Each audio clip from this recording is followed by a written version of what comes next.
Hiya, it's Liam here, and if you like what we do at the podcast, please do consider supporting us from just £1. And if you love the show, from just £3 a month, you get early access on all of our content as well. All the details are in the show notes. In the last episode, we began to break down the US election process. So, the processes, the logistics, and the mechanics of running a national election that is both fair and accurate. This week, as hundreds of millions of Americans cast their vote in the presidential election, we pivot to explore how they can guarantee fairness through inclusion, representation, and integrity. In the second part of our special, How to Run a Democratic Election.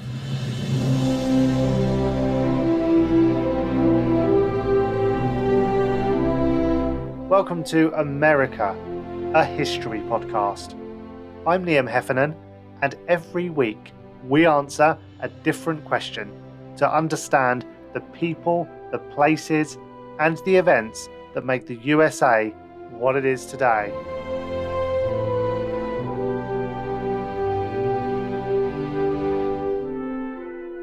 To discuss this, I'm joined by our resident election expert, Dr. Emma Long, but she's also the Associate Professor of American History and Politics at the University of East Anglia. Emma, welcome back. Hi, Liam. We're almost there. We're almost at the end. It's been a slog. Suddenly surprising that it's this close. Feels like we've been talking about it for a very long time. Oh, it really does. But well, as this is going out, as people are listening to it, it's election day, so the wait is nearly over. Almost. But we're also joined on the podcast this week by a teaching fellow at the University of Portsmouth, whose research interests include the US presidency, particularly in relation to US national security policy and how cybersecurity can be used as a tool for diplomacy. Welcome to the show, Daffy Townley. Hello and welcome. Thank you, Liam. It's great to be here. Yeah, really great to have you on the podcast. And, this is the second part of our sort of two-part special where we're sort of looking at sort of the nitty-gritty really of like how an election can be organized and executed fairly, sort of touching on a lot of the stuff that we've talked about before on the podcast in I guess more granular detail now. So Daffy, sort of picking up on some of the things that were mentioned in our first part, actually we touched on this idea of election interference and sort of the impacts that technology can have on an election, not just at the ballot boxes, but also throughout the campaigns. So to sort of pick up on that, I'd really like to get your thoughts on how election interference can affect the integrity of an election, and specifically this election in the US. Cool. Where do we start with that one? I suppose, I'm considerably older than you, Liam. I think my questioning of the fairness of the election system went back to 2000 with the election of George W. Bush, but I think my question is about the integrity of the election system in the United States has certainly changed over the last, 8 years. It seems like a long time now, since 2016 election. But and that's really just as an onlooker, never mind as somebody who participated in the election or is in many ways impacted by the result of it. I think really for those in the US, interference in the election, of which we've quite clearly had evidence in both 2016 and 2020 election, and we are experiencing the 2024 election in one way or another, really does undermine the integrity of the entire process by disrupting the fairness, transparency and accuracy of the entire democratic process of the United States. I suppose in some ways it undermines voters' confidence that they're going to get the result that is fair. And I suppose January the 6th in 2021 is one side's opinion that the election was stolen. Good God, we've already had claims that we're set for another steal in 2024 if the election goes one way. And I suppose that in some ways it can skew the outcome and can lead to many voters feeling disenfranchised to a certain extent. One of the terms that we'll use a lot during this discussion is going to be misinformation and disinformation. And that has a major impact on the integrity and the influence, whether it's domestic. We've seen a lot of domestic misinformation campaigns and disinformation campaigns, and also foreign influence as well. So I think in all, it really does undermine the US democratic process, which, is the enduring experiment of democracy. And if that is tarnished in any way, then to a certain extent, how does it make the rest of us look?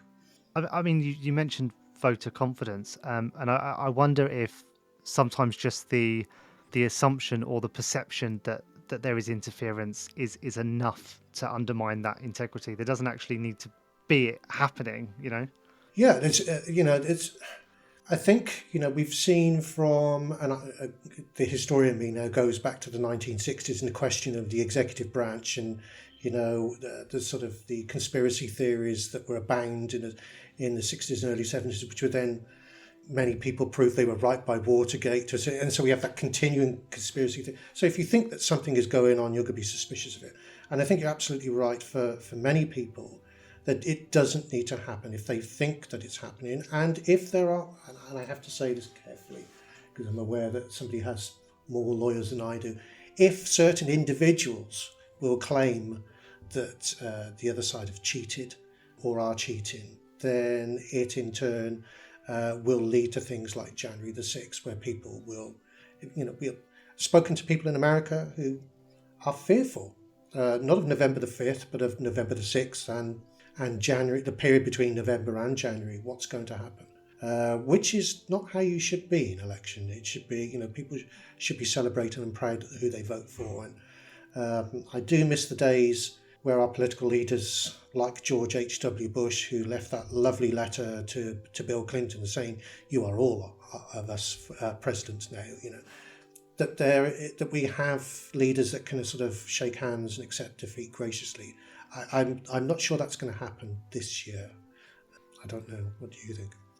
It feels strange to be nostalgic for what is a relatively recent past, right? But it's true. I mean, a big theme of this podcast and our past episodes has been just the growth of division in American politics and how that's just affected so many different aspects of both American cultural life but political life as well, in this kind of sense that that the election, that the outcome of the election or the process of the election or the people running the election, that they can't be trusted, that the people, that outside interference can't be trusted, that you can't then trust the result, or that the candidates are legitimate. And that's kind of pushing the way that the candidates respond to each other as well. Is it's happened relatively quickly in historical terms, right? Yes. How many Democrats would look back to the halcyon days of George W. Bush, in comparison to those of 2017 to 2020, and look back and think, well, there's a Republican leader that we could get behind. It's bizarre when you think of all the protests that were going on in 2000 and 2001 when he was elected and everything that was going around the Supreme Court. So it's, it affects our memory to a certain extent and our retrospective assessment of what has gone on in the past as well. I do wonder, sort of from that, because this is a very unique election year, of course, but how has events like January 6th and just the whole MAGA Trump movement, and then on top of that, these fears of election interference and whether true or not, how is that shaping the electorate sort of demographically? Because, it feels like there's a whole generation and a whole demographic of people in America that have now been kind of galvanized to go to the polls that maybe weren't before. I certainly think when I look at, so I'm not quite old enough to use Facebook regularly, but I'm old enough to use X now regularly. I'm not into Instagram, so I talk from an X perspective, but I see a lot of young voters, and by young voters I mean those below the age of 30, probably even younger than that, who are more politically active, politically interested, which I think is great. First of all, let's just, politics needs discourse across the generation. But in many ways, the tools that they use to engage in political discourse and to communicate are in many cases allowing them to be manipulated by certain platforms and certain users through deliberate propaganda and misinformation and disinformation campaigns to go certain ways. So it's not, we'd like to think that everybody who is below the age of 25 is a Taylor Swift fan is going to vote for Kamala Harris. But that's not going to be the case. If so, Kamala would be a shoo-in, although I still think she'll win the public vote. I do think, however, that that there are enough people out there who are, especially young men, and we've seen certainly certainly in October we've seen attempts by both Donald Trump and Kamala Harris to appeal to African American men, especially African American young men, because they don't go on those platforms, and so they, in some ways, are not getting communicated in the same way. So I think we see some people are getting more involved, and some people certainly feel slightly disenfranchised because they're not on the right platform, or they feel as though they're not spoken to. And I think to a certain extent that is quite revealing about how society is in general. That where we get our news from, who we communicate, and how we communicate, puts us in different groups. So as I said, I'm not old enough to use Facebook like my mother is, but I am on Facebook, but I use X because that's the platform that I've been using since 2007, I think.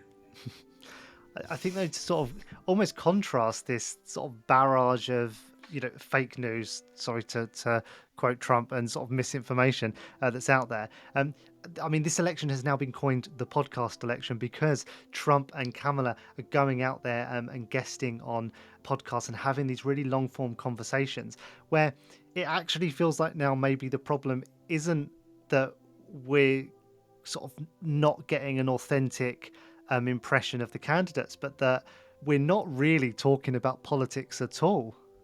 I think this is an election that is going to be decided on marginal gains in various places. So you will see people going on places like Seth Rogen's show or other podcasts because people will not necessarily be politically engaged, but they will recognise that person. And when they, I'll go and vote for that guy because he was quite funny on the show and I listened to it. I've got a 20, almost 21-year-old son who, I had to steer away from certain podcasts because, I had to say to him, well, there are other views, other than those that you're listening to. And fortunately, he did listen to me, that is, not to just one podcast. And so I think you're quite right. This is, the media has become engrossed in politicians as celebrities, and the public in America has as well. It's less about politics. I wrote a piece a couple of weeks ago about the vice presidential debate in which I was more than happy that these two people were actually speaking about policy. It was not a debate where they were shouting and screaming at each other. And they shook hands after the end of the debate. Now, you say what you like about the policies, and I have said enough about the policies, so I'll leave that for another place. But it was actual discourse about policy. And that is something that we've moved away, particularly. I don't think Trump is the sole cause of it, but Trump is very much the result of the impact of that sort of, we've criticised Biden for not having enough press conferences, not having enough, celebrity endorsements, if you want to put it that way. But actually, he's busy being president. That's what he's supposed to be doing. Let him be president to a certain extent. I mean, Nixon hardly did any campaigning at one point. There's hardly any organisation in 1972. Of course, we know how uncorrupt that election campaign was. But there we go. That's another story for another day. Yeah, and I think all of that we're going to come back to when we sort of look at sort of the voter dynamics here in terms of who can or can't vote and why.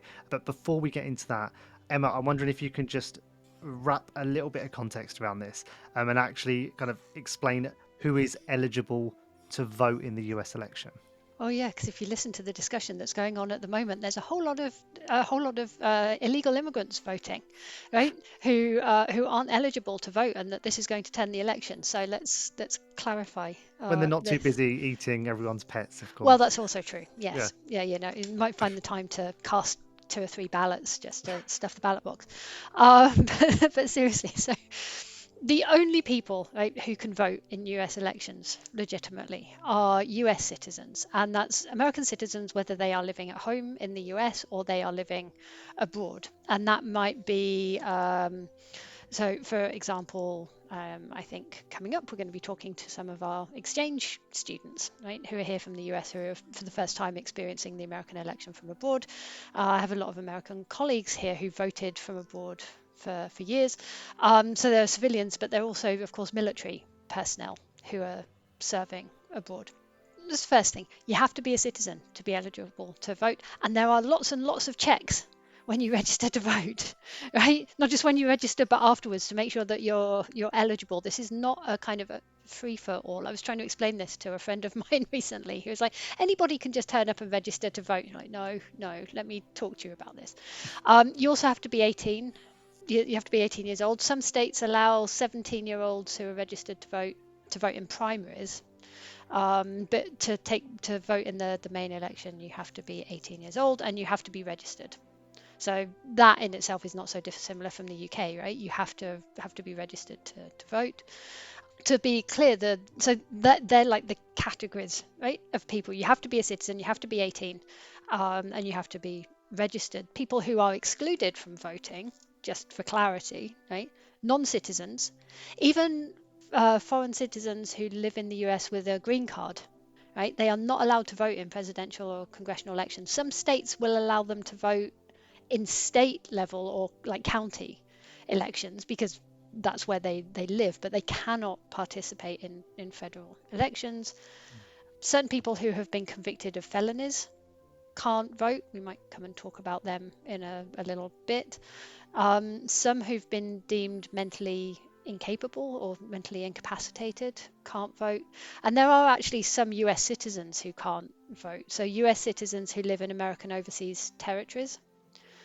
So Puerto Rico, Guam, the American Virgin Islands, American Samoa, and I think a couple of others. They are technically American citizens, but they're not eligible to vote in US elections. So there are categories of people who are not eligible. The category of people who is very clearly defined.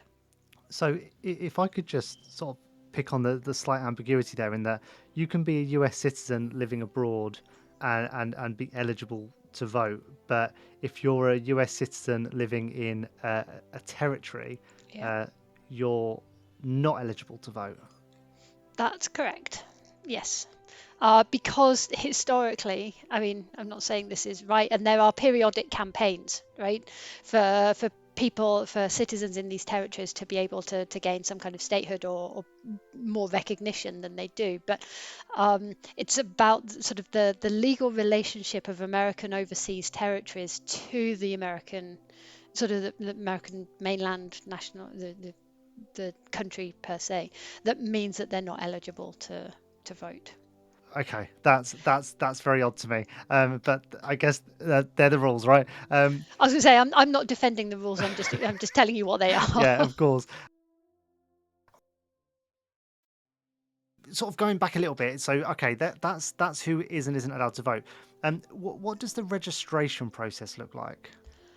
Oh, now we've talked about this issue before in that it's almost impossible to generalize because if you remember when we talked about the electoral college and things, states control their own elections, right? States require or state requirements are set by the states and they are different in different places and some are stricter than others.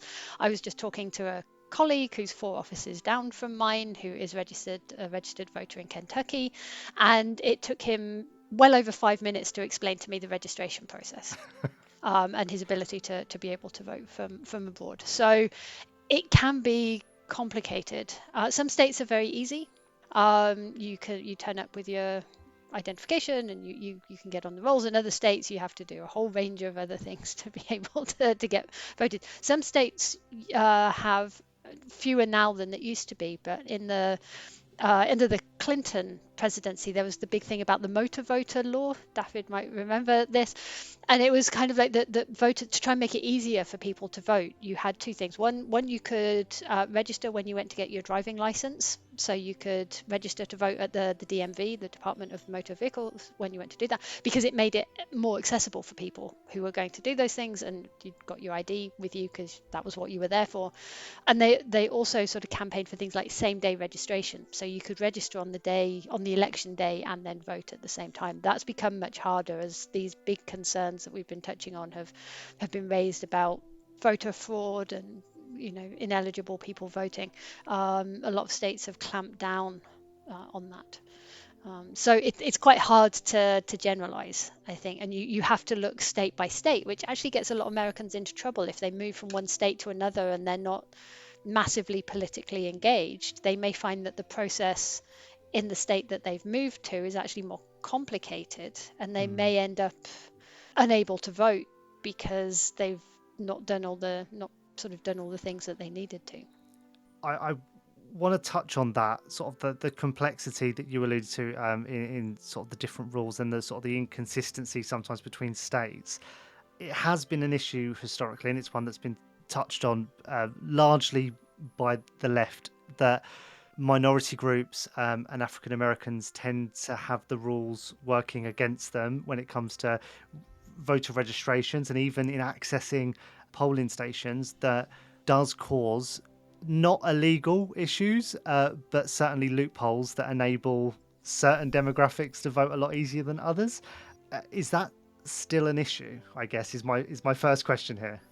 Sure it is. Yeah. I mean, you hear these discussions in all kinds of places. And going back to what we were talking about before, sometimes it's really happening. Sometimes it's a perception that it's happening. But the perception is just as important, right? Because if people think they're being discouraged to vote or it's going to be really hard, they may not go out and do it. But yeah, I mean, because each state regulates itself, or sort of has its own rules and regulations for things. I mean, clearly the 1965 Voting Rights Act, right, prevents states from outright discriminating on the basis of race. But that doesn't mean that you can't make decisions that make it harder for certain groups to vote. So at the moment, you've got early voting in some states, Georgia, North Carolina.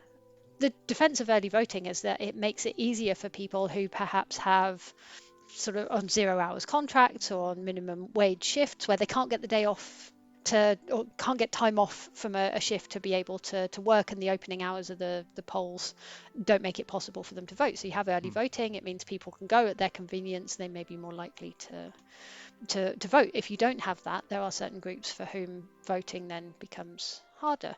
Where you place your polling stations, I mean, I don't know about you guys, but my local polling station is 3 minutes walk from my front door. I think the furthest I've ever lived from one is about 10 minutes walk. But in the US, it can be the decision about where you put them.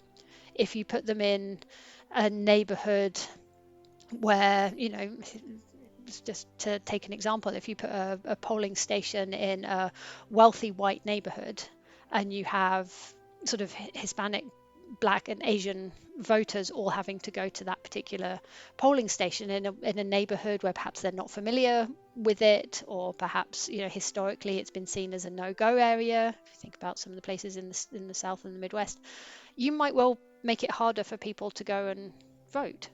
There's also the practicalities. If you put a polling station a long distance away from people, if they don't have transport, if they don't have a car, if they don't have a friend who can take them, if you can't get to it by public transport, that impacts lower income groups who don't have the resources. So there are lots of things you can do that can make things easier or harder for people to vote, and depending on those choices, it can affect different demographics of people. Doesn't postal votes kind of mitigate all of those access issues though to polling stations? Would, but not all states allow it. Right. And also, again, talking to friends who postal voting in the US is complicated, right? You get a whole long sheet about, you have to get in most places, you have to get your signature, you have to sign it and you have to get your signature witnessed. And then, you have to fold the paper in the right way and put it in the envelope and make sure you sign it in the right place and do this and do that.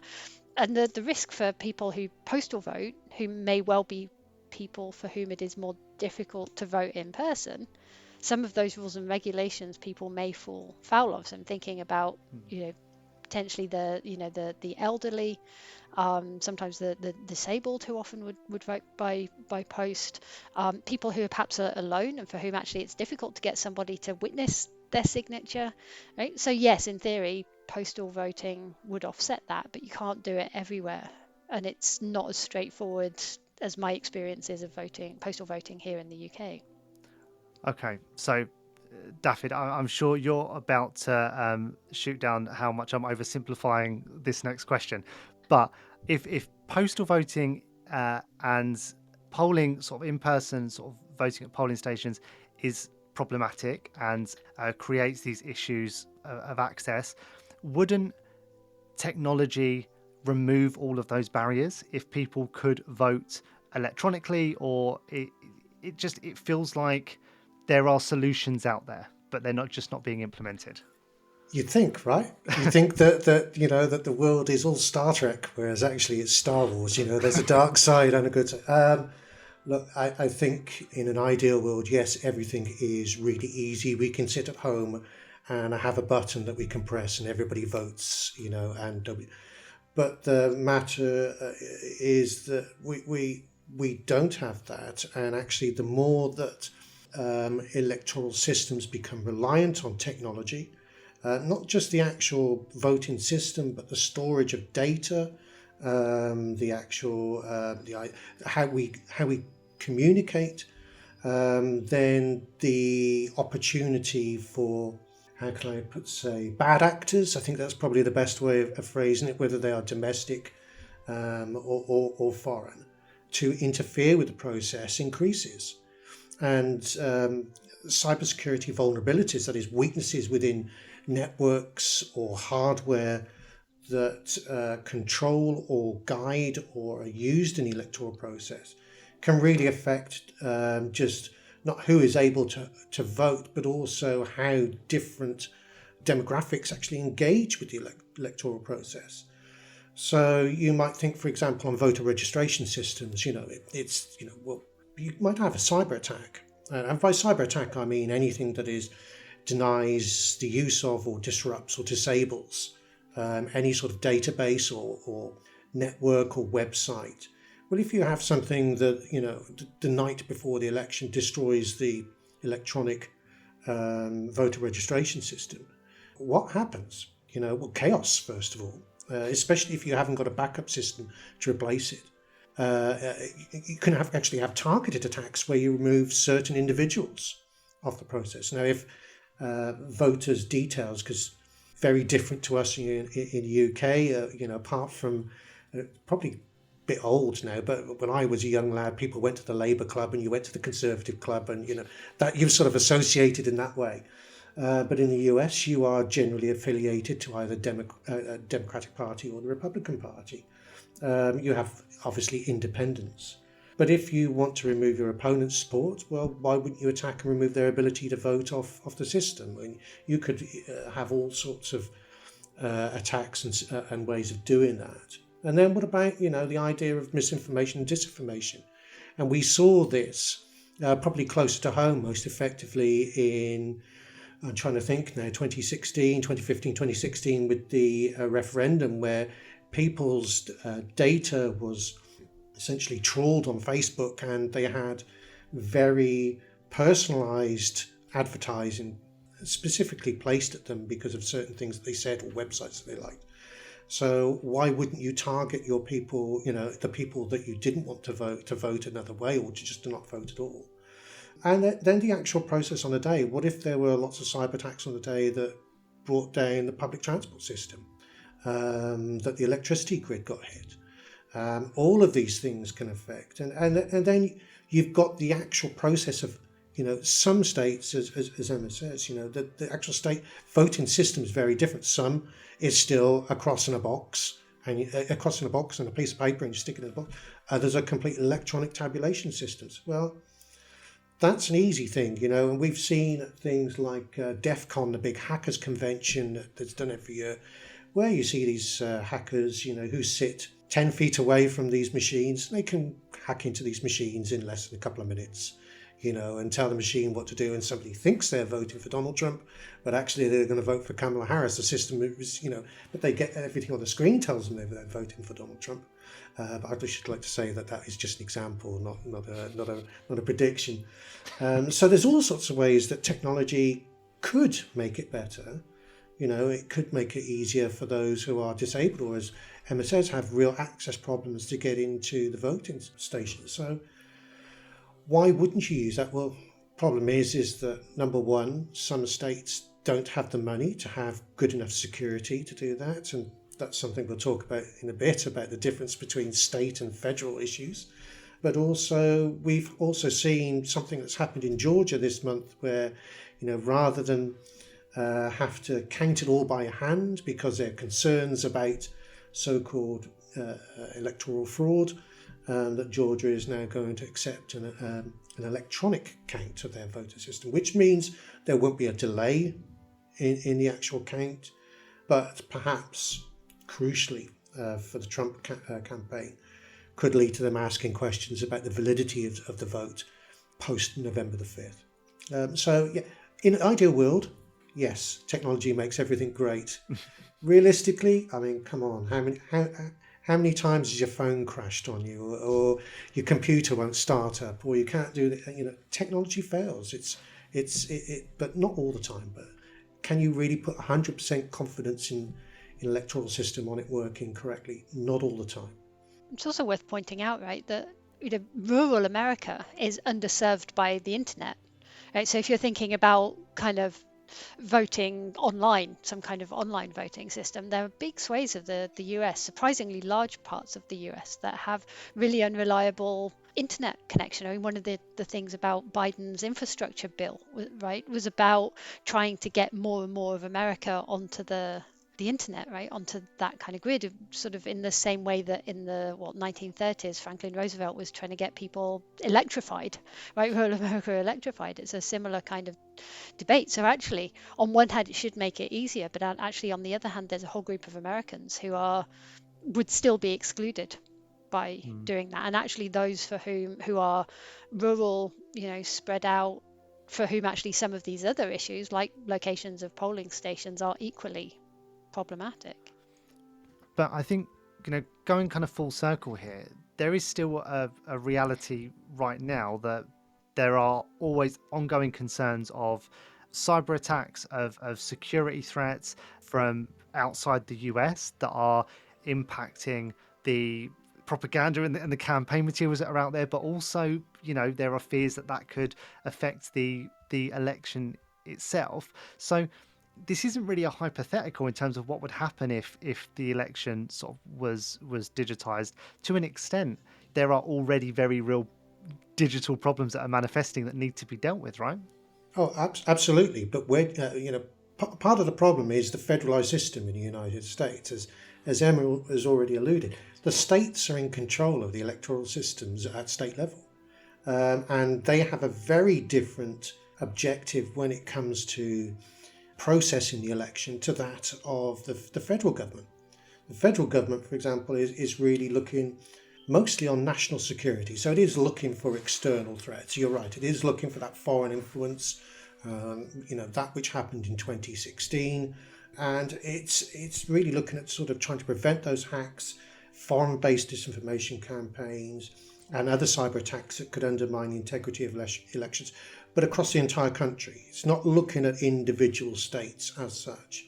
Whereas state governments are really responsible for administering elections within their own borders, which, as Emma already said, decides how people register, how people vote.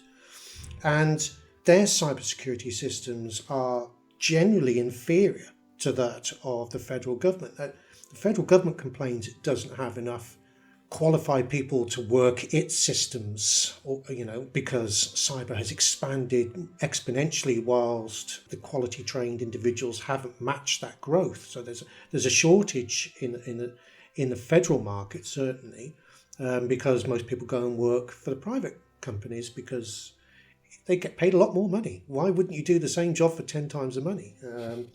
And it's something also the military is struggling with as well. And state governments, who pay even less than federal governments, are struggling to get that same level of expertise that the federal government has. So, whilst they control things like the machinery and so on of electoral process, their actual governance of the cyber process is really about protecting voter registration databases and securing voter machines, which are not particularly good. The federal government, on the other hand, led by CISA, the Cybersecurity and Infrastructure Security Agency, really is about ensuring that critical infrastructure within the United States is protected, and this includes the electoral process. But it does it in an advisory position. It doesn't, for example, tell them what to do. So whilst the federal government can set standards that are required across all the states, states just have to meet that standard. They don't have to, go over, and most of them can't afford to do it. And so that's a very different perspective on it. And for many states, the threats that they face are reasonably small in comparison to that the federal government, but they're just as important. So, say for example, the swing states in this election, if three of their electoral systems are hacked on November the 5th, that could have a major impact on the election outcome.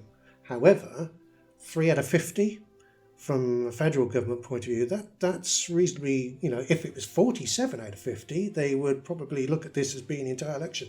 3 out of 50, we'll probably just run the three events again. But, it is, you're right, there are very real problems. However, I do think that the biggest problems that we have in this election are around misinformation and disinformation, and these are vast majority of which are promoted by digital means, social media, and without our political leaders stepping forth and saying this is wrong or this is not true, and those who support such matters, I think that it will continue. And how do you stop that? Well, that's a debate that has been going on since the early part of this century. How do you control social media, and how do you control the stuff that you get on there? X, as I mentioned, since Elon Musk has removed a great deal of the number of barriers to people being restricted from broadcasting on there, not just all on the right, political right, but a lot more than that, than those on the left. And I think that is not helpful to the situation, and they have to be held to account, and not because I'm a critic of Elon Musk either, but because I think that it just needs to stop. They have a responsibility, in the same way that a newspaper editor has a responsibility as well for what is put in their newspaper. They might not write it, but they're responsible for it. Emma, kind of going back to this idea of, sort of the ambiguity and the loopholes that are in the rules, just to sort of think of a parallel here, during a court case, there's a lot of limitations over what can be reported about what's going on in a trial, and what you can say, because it might impede the course of justice being fair and proper. It doesn't seem, when we consider like these sort of digital factors and social media and all the misinformation, it doesn't seem like the same rules are in effect for an election campaign. Why is that? And surely that's going to affect the election. That's a really big question. I mean, if you think about a trial, right, legal case, you're talking about the idea of due process and the idea of a fair trial, and the concept of a fair trial has existed in law for centuries, even if it's not been done in practice, and even if definitions of what a fair trial mean have changed over that time. The concept, at least, of a fair trial has been in place for a very long time. The concept of a fair election is, when you think about it, relatively new. And you think about what that means, and whether that's the extent of the franchise and who has the right to vote, or the introduction of the secret ballot, which in the US doesn't happen until the early part of the 20th century, or The kind of the crackdown on things like buying votes with the party machines, that's absolutely rife in the early part of the 20th century. So our definitions of what constitutes a fair election, and whether this idea of a fair election, and what is fair game and what isn't, has never been codified in the same way that the idea of a fair trial has. So everybody has a different vision of what it is. And I think if you ask people about it in a general sense, I think you would get widespread agreement that there shouldn't be there shouldn't be interference, and people have the right to make up their own mind and to have access to information to be able to do that, and that they should be able to vote, without too many obstacles getting in the way. The problem is when you go from those general principles to, well, how do you enact that? What's an obstacle to someone voting? Right? Is having to make somebody drive an hour across town to a polling station, is that an obstacle for someone? Well, if you've got a car and a job where you can take a couple of hours off to go do it, no, it's not an obstacle at all. If you don't have a car, live in a rural area, and you don't have there's no public transport, you don't have money for a bus, that's a pretty big obstacle for someone. And these debates about what, and particularly in the US context, and actually I was talking about this with my students this morning because we were talking about free speech and free press, right? The First Amendment in the US protects an awful lot of stuff that I think in maybe other countries they would be looking to regulate a little bit more. And that question of what constitutes simply someone sharing their opinion and their views, which would be protected by the First Amendment, and what constitutes electoral interference. So at the moment, for example, just thinking about the story that's in the news as we record this, Elon Musk seems to have tied himself to the Trump campaign, right? And there's this new thing where I saw the headlines this morning where he's offering voters in Pennsylvania sort of indirectly this lottery to be part. So if they register to vote and kind of register on the website, then they'll be in a lottery to get to win money for having registered to vote. Well, it's there are some big questions. Like law scholars are raising questions about whether this actually breaks the law about paying people to register to vote, which is very clearly illegal across the states. But the interesting thing is that the right has been yelling about election interference by things that the Democrats are doing, right, or have done, or have been seen to be doing. No one on the right is yelling at Elon Musk for election interference, but it's whether you see it that way or not, it's kind of the equivalent of the kinds of things that Republicans have been criticizing Democrats for doing. So that question of what is and isn't electoral interference, even if you could write a law for it, to some extent is in the eye of the beholder. Yeah, and when we talk about this, we mentioned earlier about things like the proximity of polling stations and the confusing nature of postal votes. Well, the rules that determine that and the people that are making those decisions are still in you applying their discretion as to what is and isn't fair and appropriate to set those boundaries and in some instances put up barriers that make it easier or harder for certain people to vote. Paying people to register to vote, it comparatively feels less interfering in someone's ability to cast a vote than putting a polling station unfeasibly far away, right? I sort of agree, but Musk has made a complete error because he hasn't ruled out Democrats registering on this for this pack as well and going to vote. So he's sort of shot himself in the foot to a certain degree, and Democrats are encouraging their voters to register with Musk for a chance to win this money. But I absolutely, I completely agree with what Emma said. What is good for one person is going to be bad for the other. So Donald Trump will say a lot of spurious things that are, shall we say, dubious in the nature of their veracity, shall we say. And then he will go on a week later on another program and say, yeah, I may have said some things. And that's a sort of a half an apology for something that he's, that he claims is very much true, which isn't. And in today's world, especially with social media, it only needs something for misinformation to be on social media for 2 minutes, 3 minutes, and it spreads very quickly. Look what happened in this country in the summer around the attack in Southport, for example. That what was there on social media, it disappeared straight away. I would like to see some sort of regulation of social media that if it either has to be apolitical, or if it promotes one political party, it has to give the same amount of time to another political party, which I think the news channels have to do, the major news channels. Fox News doesn't have to do it because it's not classed as a news channel. It's an entertainment channel. So it doesn't have to give the same amount of time to the other side. But it was interesting that, I really do struggle to see how Americans fall for a lot of these tricks year in, year out, but they do. And I think that, when we talk about interference, when does a campaign, go back to, I think it was the 88 campaign, was it with Dukakis around the guy who was released on... Willie Horton. Thank you very much. Yeah, Willie Horton.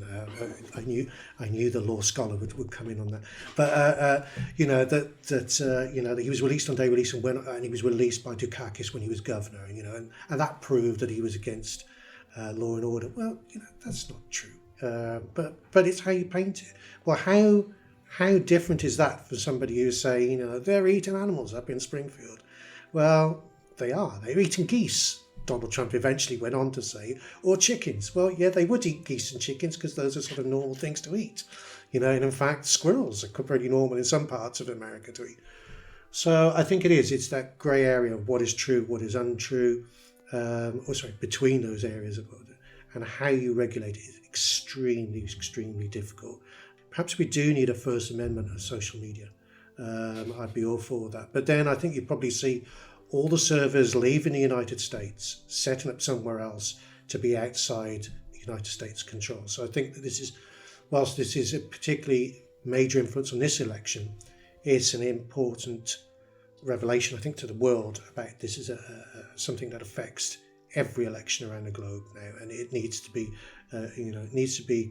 not controlled, but certainly there needs to be some sort of regulation put in to stop, so that we can have free and fair elections. To sort of wrap all of this up and try and bring it to some sort of coherent close, everything that we've talked about in the last 40 odd minutes. And Emma, you're going to hate me for asking this because you don't like when I ask about the future, but what does a good election look like? I don't know. That's a question about the future. That's a kind of redesign of everything, right? I think a good election, as opposed to a perfect one, which I think, when you're dealing with human beings and the realities of the world around us, that is not controllable. Perfect probably isn't possible, but a good election, I would think, is one where there are few barriers for people who want to register to vote, and who want to vote to be able to get out and vote. I think that's the first point, right? The ability to do that. Good election, in an ideal world, would be one where candidates, instead of throwing insults at each other, actually discuss policies, and actually find a way to inform the public about the differences between the policies. Because nobody's saying, right, that you can't disagree on policy issues. That's the basis of politics for centuries, right? But it's about the spinning and how you put that there. So, the way in which campaigns are conducted. And I think thinking about David's point here, which is sort of an angle I've been less familiar with, but as we become more reliant on digital technology, either for enacting elections or storing data, right, really rigorous protections for those that states and governments across the world actually need to take seriously to avoid the corruption of that kind of data. Sort of off the top of my head, I think those would be the things that I'd be looking for. Ask me in 10 minutes when we finished recording, and I'm going to have a whole long list of other things that I would have added to that. But for now, that's what I've got.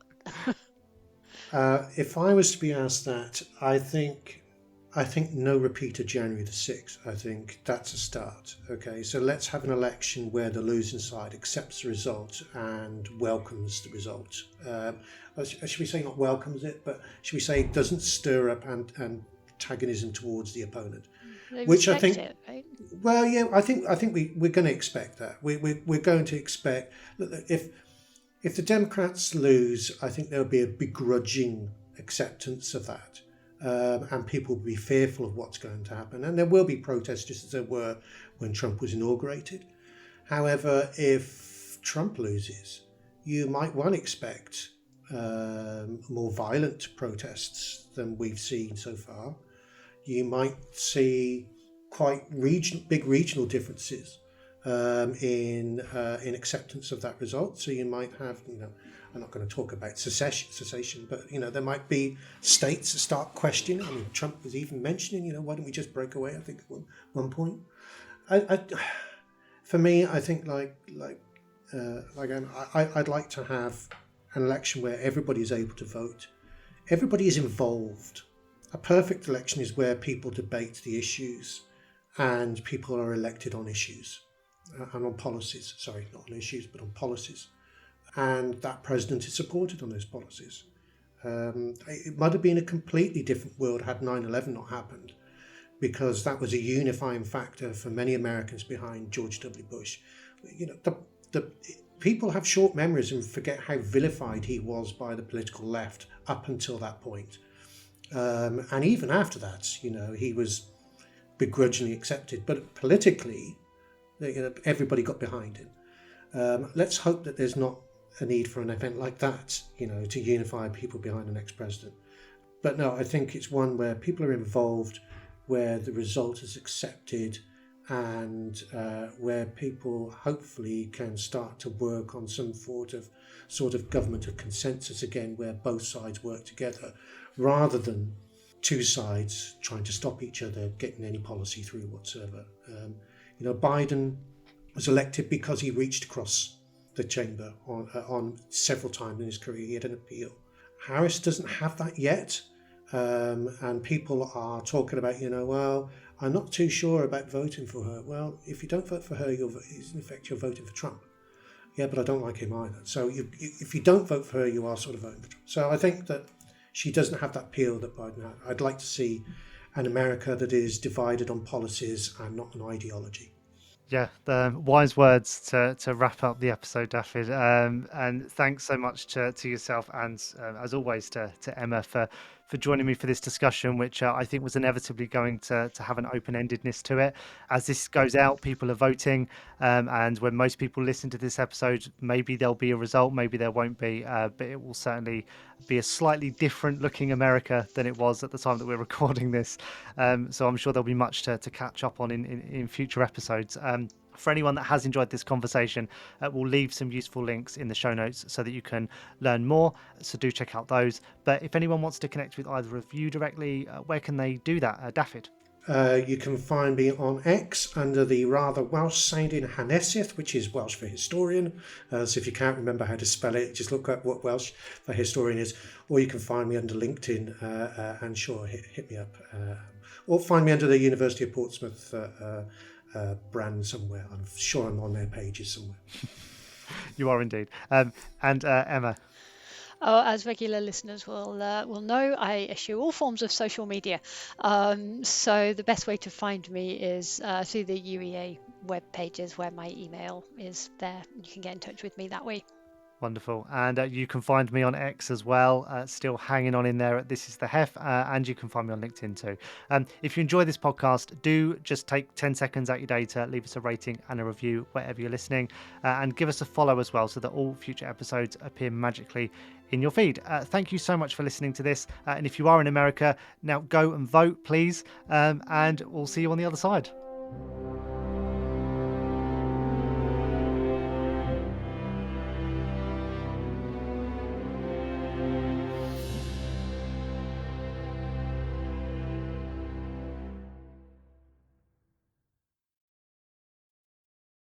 Thanks so much for listening to the podcast. And if you enjoy this and want more, remember you can support the show from as little as £1. All the details are in the show notes.